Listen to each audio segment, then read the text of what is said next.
রায়ডাক নদীর জল এখন অনেকটা স্বাভাবিক, অনেক কমে গেছে। কালকে তো এইখান পর্যন্ত ছিল, এই যে এখানে পর্যন্ত, এইখানে পর্যন্ত অনেকটা স্বাভাবিক এখন। এই এলাকার যত গ্রামবাসী আছে সবাই প্রচুর আতঙ্কে ছিল কালকে।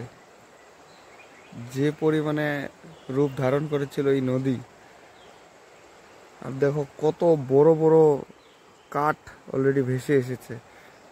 এই যে একটা, তারপরে এই যে এইদিকে, তারপরে ওইদিকে আছে, ওই যে একটা, অনেক বড় বড় কাঠ ভেসে এসেছে, বিশাল বড় বড়। এখন অনেকটা স্বাভাবিক আছে।